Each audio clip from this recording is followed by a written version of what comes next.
introduce Xavier Gómez Mont. He's very born in Mexico abroad. Works in many different kind of areas, complex geometry, collisions, singularities. He's going to talk about the total entries of the monodromy of a plane called singularity using Hodge Theoretic invariants.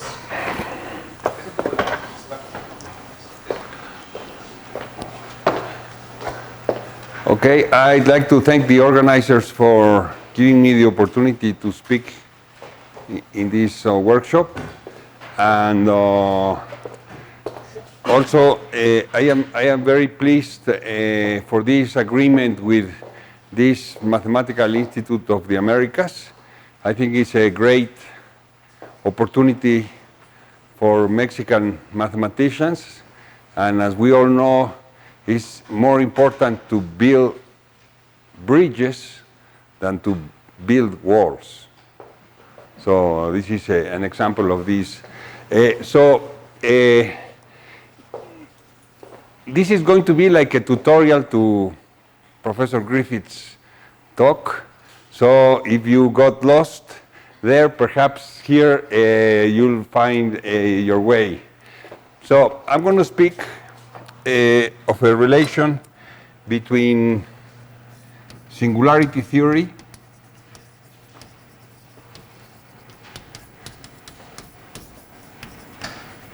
and Hodge theory.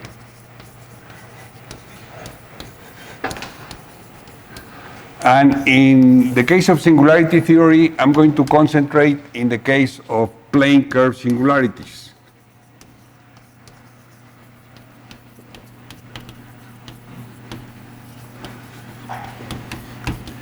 As you will see, as the thing proceeds, many of the things I will say actually are true in a more general context. But in order to be very concrete and down to earth, I'm going to do it for the case of plane curve singularity. So this means that we're going to have a function f from C2 to C, and a holomorphic function,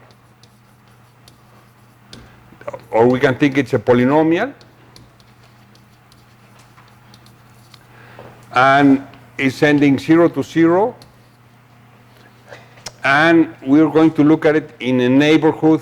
So we're going to think that partial of f with respect to C0 is equal to partial of f with respect to C1 is equal to 0.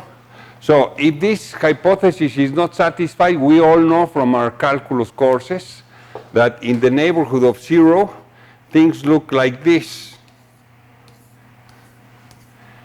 That's what the implicit function theorem says, which is a very boring situation.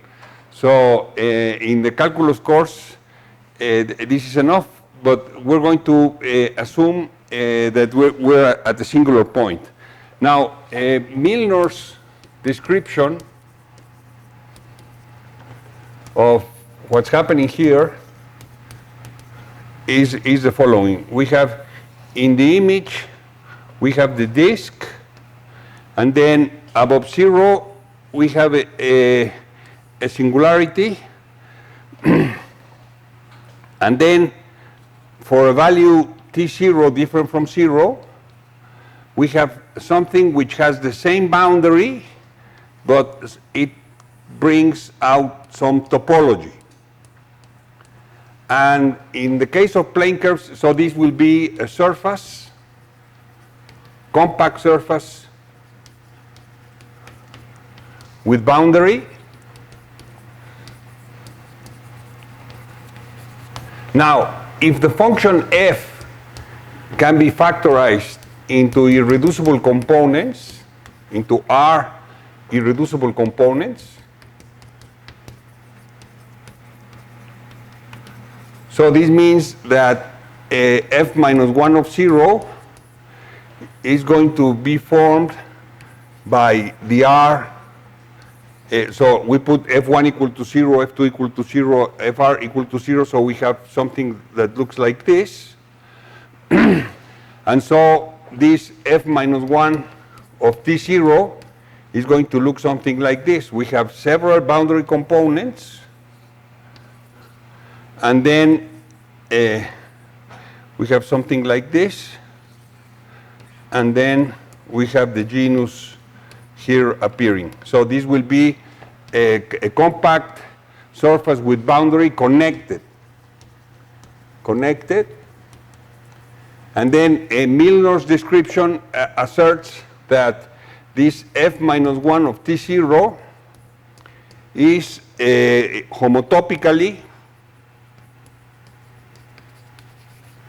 a bouquet of mu one-dimensional circles, mu, where mu is equal to the dimension of the first cohomology group of V with complex coefficients A, and also it can be characterized as the dimension of O of C20 divided by the ideal generated by the partial derivatives, F0 and F1. So this is, so actually in what I'm going to say is going to be most interesting if there are more than one connected component in the boundary. So we're going to be assuming, to make things more interesting, that these are several irreducible components. And then Professor Griffiths mentioned this, the holonomy map is the following. So here we take, so we obtain a holonomy map, which is M of, which goes from this fiber, I'm going to call it F minus 1 of T0, I'm going to call it V of T0. So this goes from V of T0 to V of T0. Is a diffeomorphism, which is the identity on the boundary, of VT0, and it is unique up to isotopy. So this means that the map itself is not fixed. What is fixed is the isotopy class of the map. And then, so this map here is called the geometric monodromy. And is an element of what is called the mapping class group. Now, the algebraic monodromy, we do the following thing. We have here the puncture disk, and then instead of putting the fiber, what we put is a vector space.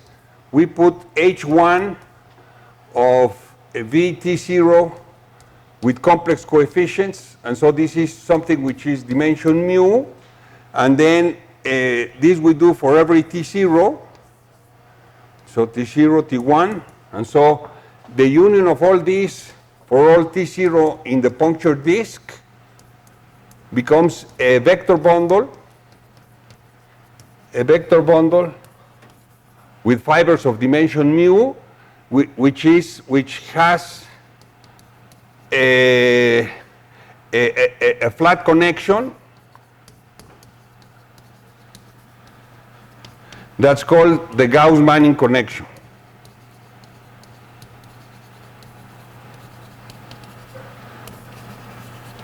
And then when we go around a closed loop, we will get a map which will be, so let's call this the geometric monodromy map.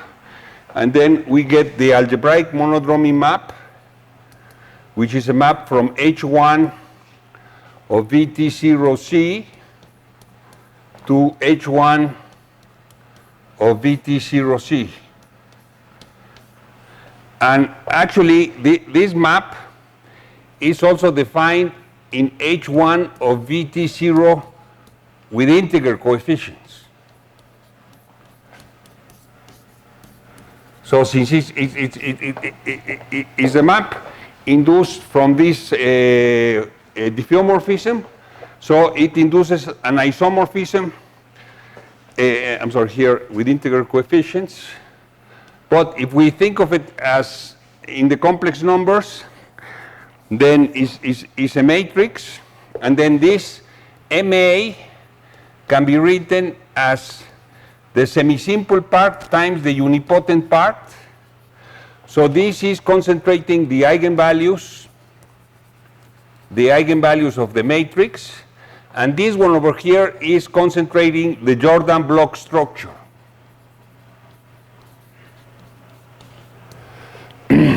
So I will be mainly interested in the Jordan block structure. That's the I'm going to center in this. This doesn't go up. Okay, so let's. So now let's say lemma. So this VT0 may be decomposed as a union of, let's call it W1 union WS union A1 union S prime. So all of these are going to be compact surfaces with boundary,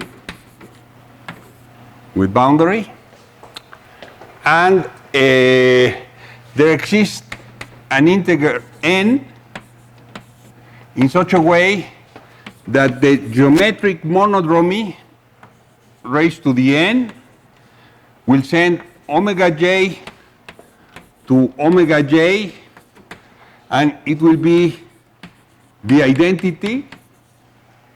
So if I iterate sufficiently many times, in each of these pieces it will be the identity, and then this mn restricted to this ak into ak. So these ak's will be annulus,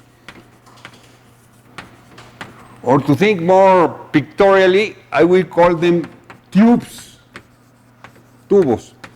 They are two tubes. They are tubes. So the picture is going to. So let me. So for example, if f is equal to x squared minus y cubed times x cubed minus y squared,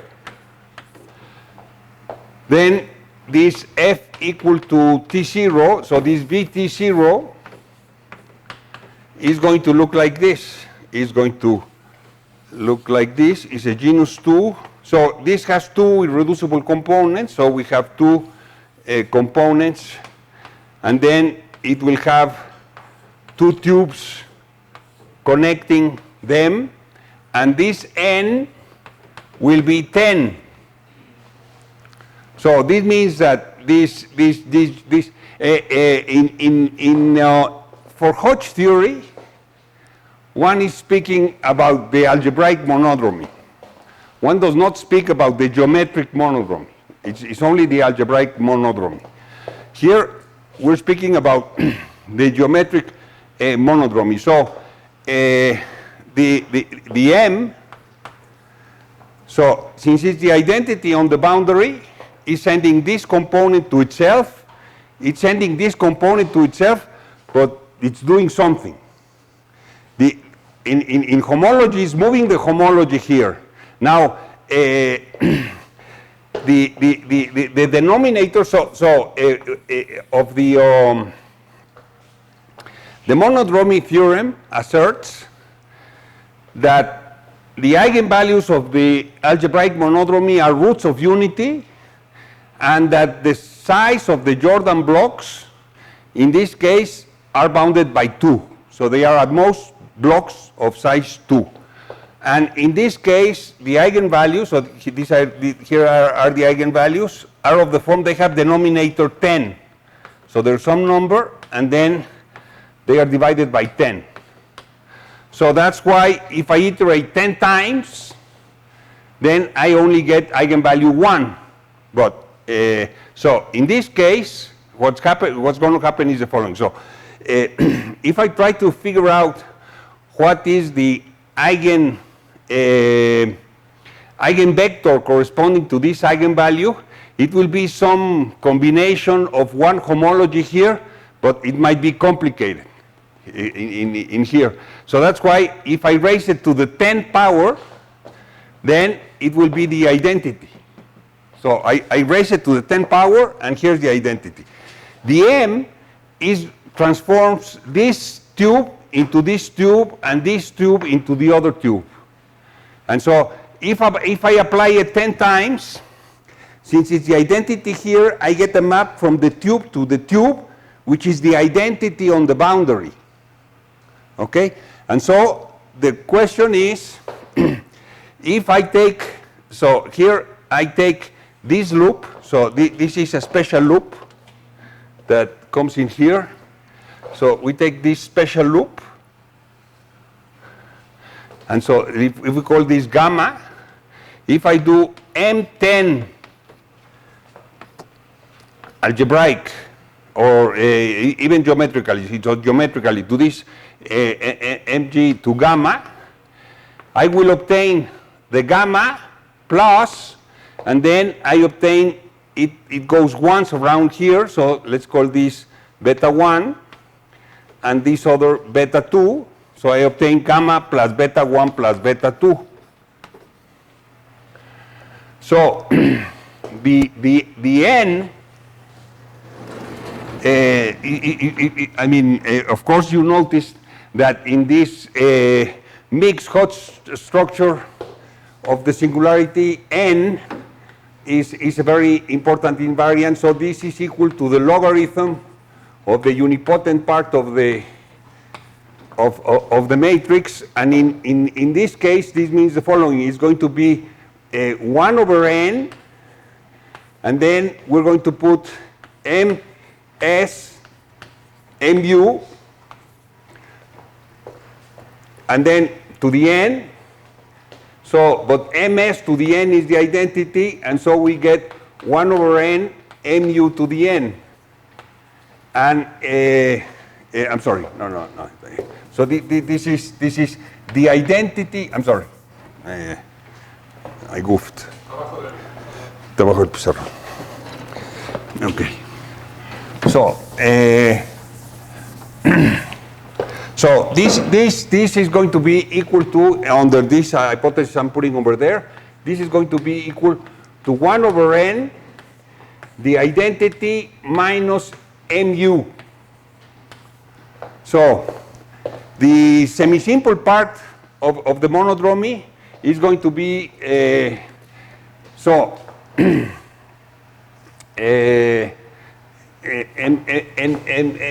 mu, I'm sorry, excuse me. Yeah, right. So see, the semisimple part, I'm going to get rid of it, and here I'm taking, so in this decomposition of m as ms times mu, so this, if I view it over the complex numbers, so here I'll have the eigenvalues, and here I just have the Jordan block structure. So it looks 1, 1, 0. This is a block of size 2.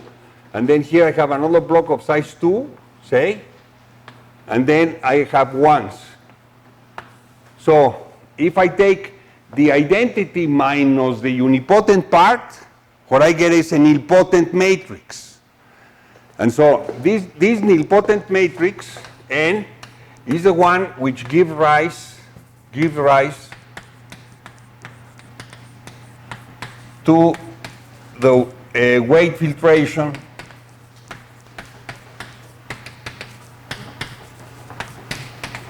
of the mixed Hodge structure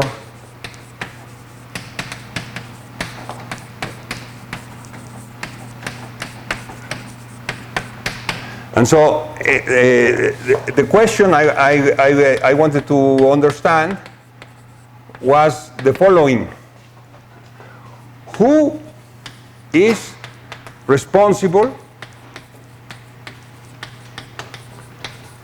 for the Jordan blocks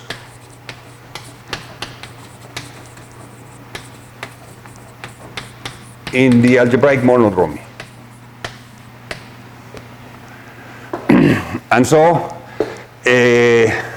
I have this so I can view the n either in cohomology or in homology. So I have h1 of mc, or I can put integer coefficients here too, h1 of mc. I have this n, and so I have n squared is equal to 0, and so I have the image of n is contained in the kernel of n, and this is contained in h1, and this is contained in 0. So this is the weight filtration for this case, the weight filtration. So the kernel of n, everything which is in homology in this piece will be in the kernel of n. Everything which is here will be in the kernel of n. This one over here is going to be in the kernel of n. The one which is not going to be in the kernel of n is this one, because it's if I apply the monodromy raised to the 10th power, it gives me the same gamma, but with a Dehn twist over each one of these tubes. And so if I subtract m gamma minus gamma, which is this nilpotent part, it gives me exactly this thing over here. Now, in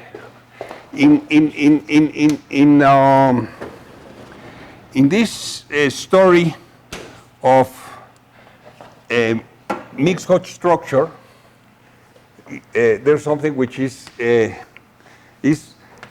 polarized mixed Hodge structure.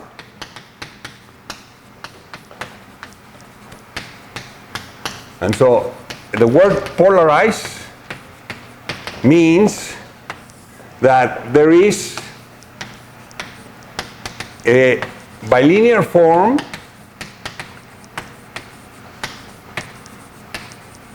coming from topology,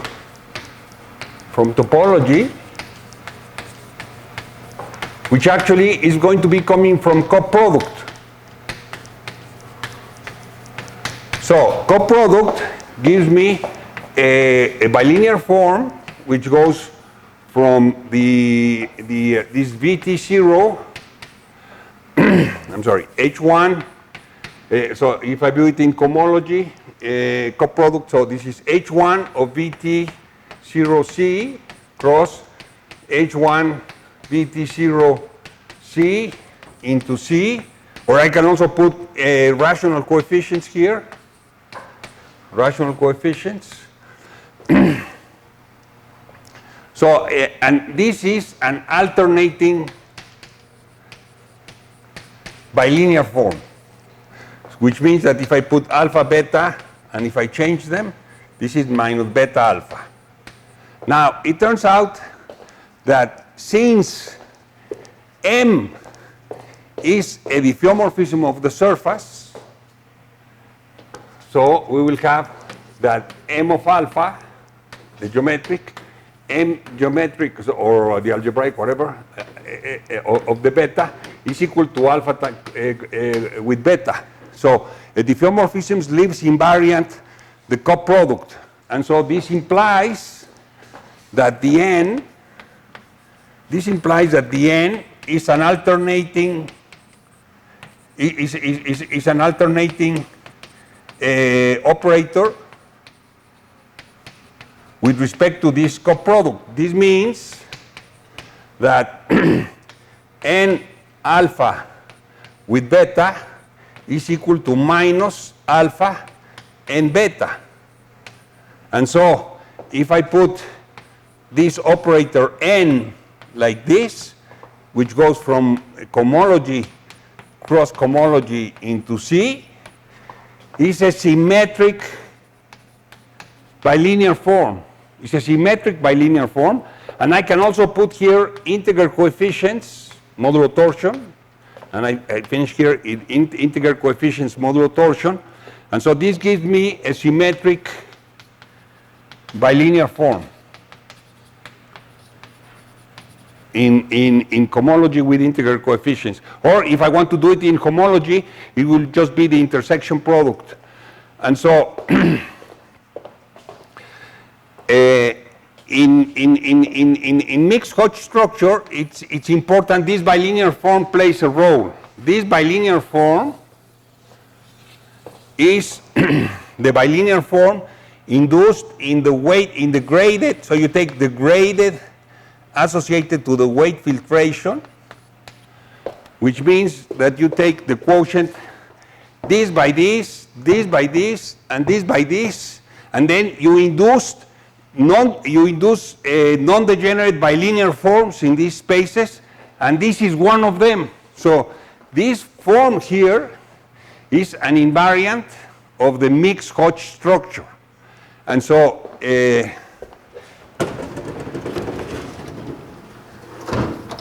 result that we have is the following the following theorem, that if you take with integer coefficients, if you take the trace of this symmetric bilinear form with integer coefficients, the trace of this bilinear form, so but here you have to divide 1 over n. So n is this number which makes this thing be the identity on these components. This is equal to the sum of the Dehn twists. So this is also 1 over n, Dehn twists along a basis of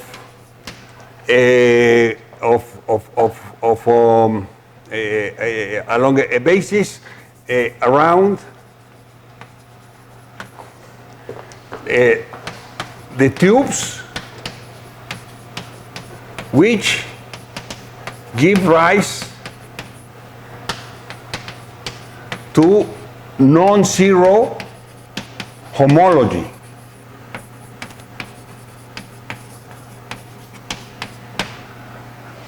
So this means that these tubes, so you take one of these circles, now it can be, for example, if it turned out that there was only one tube connecting the two, then this one is homologous to 0 because it's the boundary of this piece.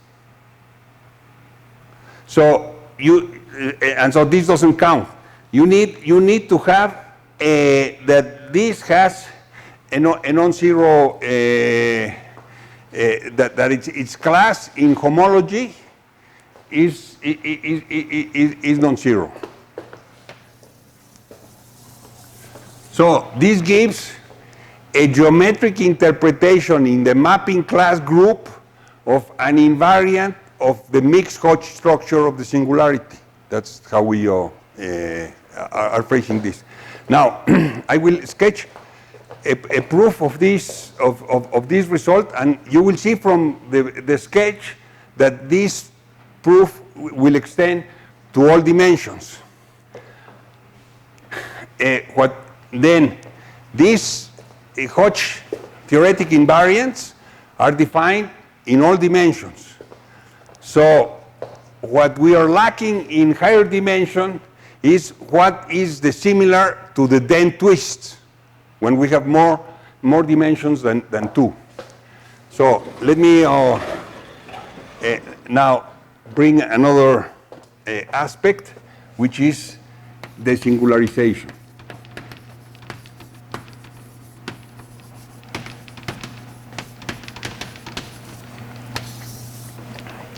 So, and this is done with blowing ups. So the basic blowing up it looks in coordinate like this. XY goes into X, XY. And what it does is that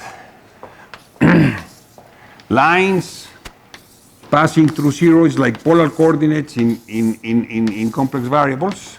So lines passing through the origin are sent into parallel lines. And so this one over here gets mapped into zero, and this is E, the exceptional divisor. Now, here we have coordinates x1, y1. So if here we have a function f of x1, y1, so this is this blowing up process sigma.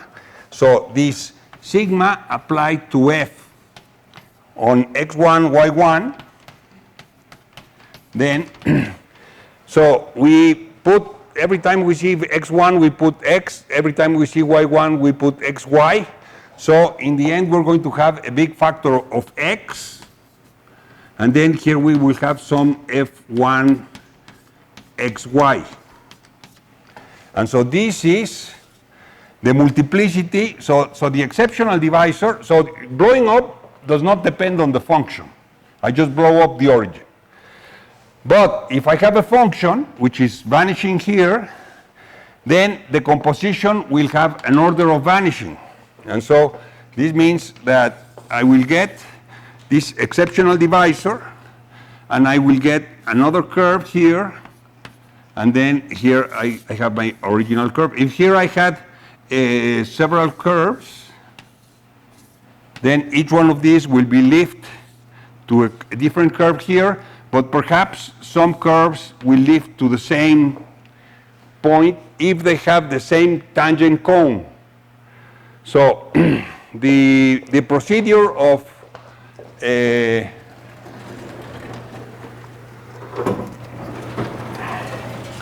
so the singularization procedure, the desingularization process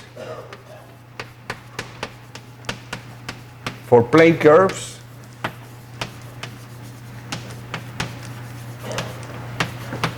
produces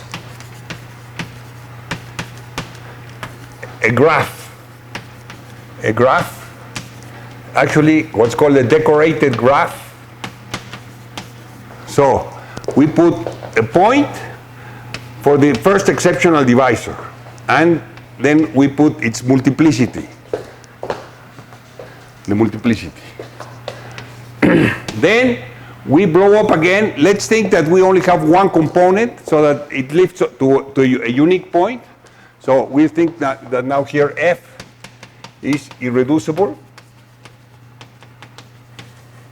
And so we get another, an E2, and it has a number M2, M1, M2. And then the process, what it produces is a graph where, and then here I put an arrow. This is the curve when it is non-singular and transverse to the exceptional divisor where it's approaching. Now, let's see. So here, so in the geometric picture, we have this. This is the first, second. Here we have a third. So here it goes, and here it goes, and then here the curve leaves. Here we have this strict transform of the curve. Now, I lift the original function defining the irreducible curve, and so this goes into the into the disk, and so I take a value t0. So I look at f minus 1, this v of t0. So this v of t0, so f tilde equal to 0 vanish with multiplicity m1 over here. So this means that f equal to t0 will be passing m1 times there. And then here it will be passing m2 times. Here, m3 times, m4 times, m5 times. So it's a finite number of times. Now, when I take a loop, around this point T0, and I have a projection map, and here in the points where they intersect, I have something that I have to explain. So I'm trying to explain where do I get these components. So these components will be the part of the Milnor fiber which intersects a tubular neighborhood of this exceptional divisor except a small disk around the intersection. So in this case I have a projection map, and so the monodromy map is going to be permuting these different different branches. And since they are finite number for every one of them, after a finite number, I get it to be the identity, the permutation. And so that's where I get this. So those are obtained by taking the tubular neighborhood of the exceptional divisor and intersecting it with f minus 1 of T0. Now, let me explain more. In this case, so this is in this extreme cases, there are only 3 cases. One case is I have one point which only connects once, like are like this. I have another one which is when there are 2, and then I have the ones on which there are 3. Now, in this case, I'm going to have a sphere. All exceptional divisors are always spheres. So here, and then I'm going to delete a disk over here. But this is a disk. The covering of a disk is just a disk. So this means that over these components that I have here, they are only disks. In these parts over here, where I have 2, then I have to remove 2 disks. But then this is an annulus. So any finite covering of an annulus is an annulus. And so over these points, I have disks. Over these points, I have annulus. And over these points, so it's a theorem of the singularization theorem that at most I have in the graph points of valence 3. So in that case, I have 3 points, a sphere minus 3 points. Now, finite coverings of a sphere minus 3 points by Riemann-Hurwitz formula, one can compute what is the genus, the Euler characteristic of the thing above, and so it does have topology. So this picture tells me that the picture to imagine the Milnor fiber looks like this. Looks like this. Here I have, so it looks like this. So here I begin here. This is the deeper part, because this I took more blowing ups. So it goes like this, and then I arrive here, and so I have here some topology. And then this over here means that here I have some disks coming out, so this is going to give no topology. But then this other one means that I'll have some tubes coming out, and here I have another topology. And then of this, I have some further tubes coming out. And the monodromy map will be an automorphism here. This perhaps is going to be permuting this, but after a finite number of times, it's going to be the identity. And then so where do these then twists appear? So the theorem is the following. Okay, so this was when I had only one component. It is a theorem of Ledung-Trang that in the case that there is only one irreducible component, then the monodromy is semi-simple. There is no unipotent part. N is equal to 0 for the case of irreducible plane curve singularities. Okay? Now, what happens if I have more than one more than one irreducible curve? So I start doing my process of blowing up.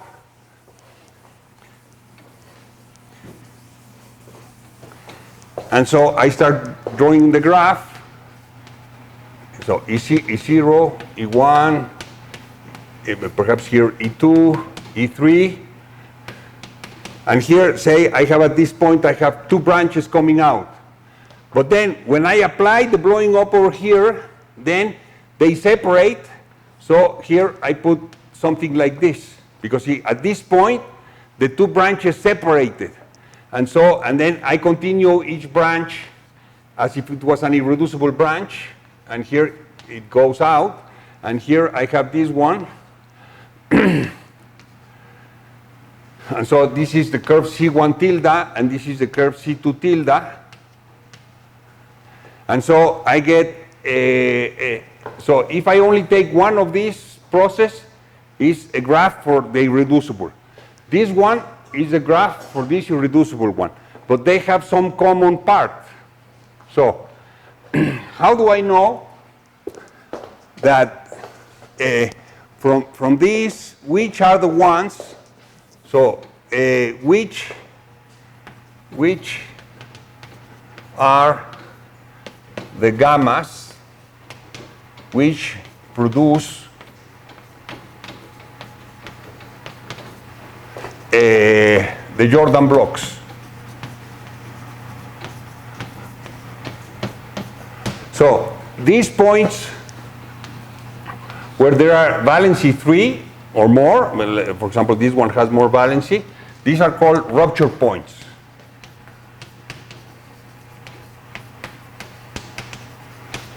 So fix a path between two consecutive rupture points.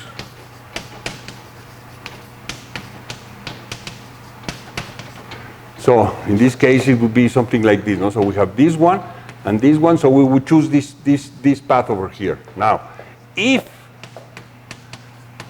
the tubes corresponding to this path contains more than one tube, then it gives rise to a Jordan block. So this means that we will be having, so the thing comes in like this, it's coming in like this, and here we have a piece which perhaps has some topology, which is uniting several of these piece over here. So I have the piece over here, I have the piece over here, and I'm just looking at this part. So if I can find, so this means that I go through one and then I come to the other. And so in terms of the graph, it corresponds to having paths which are connecting rupture points. So I'm sorry, so the rupture point means that, so it would be, no, not this one, this is not a rupture point, this would be a rupture point, because this only has two. And so, now, so that's so that's a geometric interpretation of the trace of this bilinear form, and this locates where the loops which carry the non-trivial monodromy. Now, there is another invariant that we would like to compute two, which is the following. See, here I said in this is Dehn twist along bases around the tubes which give rise to non-zero homology. And so we have a bigger sum, which is when it doesn't matter if it gives rise to non-zero homology or not. So this one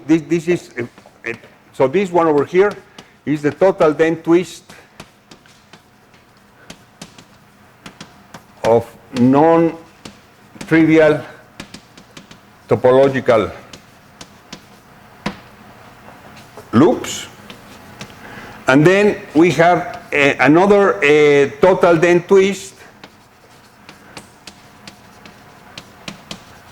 where we sum whether or not the tubes give rise to trivial topological loops or not. So this is a bigger, all these numbers are positive, they're all positive, there is no cancellations. And so we also have this number. And so we are looking for the following, so we have the following conjecture that we're trying to work on. All this is work in common with Alanis, Artal, Bonatti, González Villa, and Portilla. And we have the following conjecture is the following. So I observe that, so we have O of C2 divided by the partial derivatives. So this is the Jacobian algebra of F. This has a bilinear form, which is given by Grothendieck duality, which is the following. You take GH, and then you send it 1 over 2 pi I square integral, and here you put F1 equal to F2 equal to epsilon, and here you put GH times F1, F2, DC1, DC2. So this is called Grothendieck duality. It's a non-degenerate pairing. It's contained in, and I first learned it from Philip's book. It always caused me a great impression what this meant. And so you have this is a non-degenerate pairing. And it turns out that using the mixed Hodge structure, one can relate this Grothendieck bilinear form to the coproduct that I explained over here. And so here we're going to do the following. We're going to have Grothendieck pairing, but we're going to put multiplication by F. As we did over here that we put the N, we're going to put the F. There's a theorem of Varshenko that says that multiplication by F, when you take the grading associated to a certain flag, is the N, And so this one is equal to, so it is the N plus, then there is another bilinear form over here, which, so this has topological meaning, and this has geometrical meaning. So this means that if we move F in an equisingularity class, this part is fixed by the topology, but this part can move. And so we're trying to interpret this total Dehn twist as the real part of this Grothendieck bilinear form when we put here multiplication by F. So, but this is, we just, in some examples we have computed it works. For example, for quasi-homogeneous and semi-quasi-homogeneous singularities, but we don't have a proof of this fact. What is the conjecture? Excuse me? What is the conjecture? What's it? What is the conjecture? So here the condition is that F has an isolated singularity. Not the conjecture, what does it say? So, yeah, so the conjecture is that the trace, so the trace of this form, so the trace, so it's similar as this one. So the trace of this form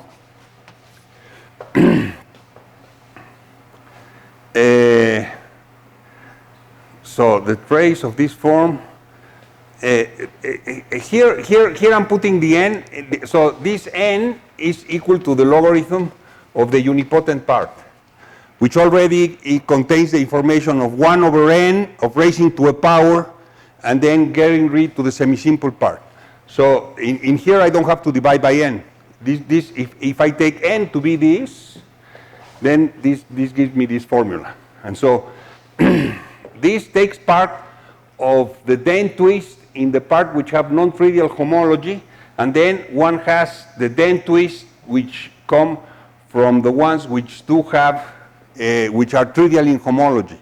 And so actually we arrived at this problem because we wanted to interpret in the case when the function was real analytic, this Grothendieck bilinear form takes values in R, and we don't only take multiplication by f, but we take multiplication by different powers of f, and we wanted to understand the signature of these bilinear forms. So this is, we arrived at this problem because we wanted to get a geometric meaning of these formulas. So we have the one for the topological one, and we have a conjecture about this. So that's what I wanted to say.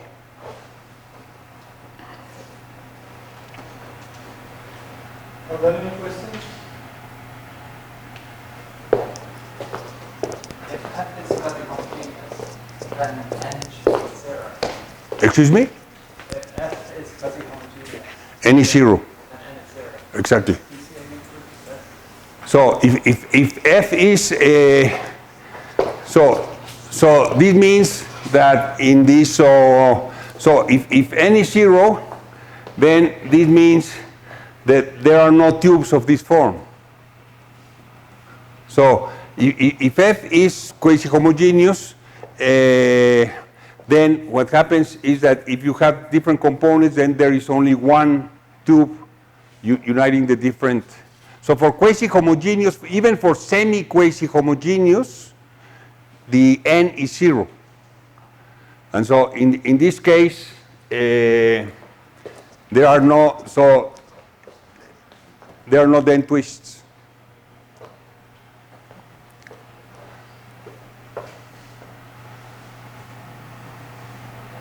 Any other questions? You thank the speaker.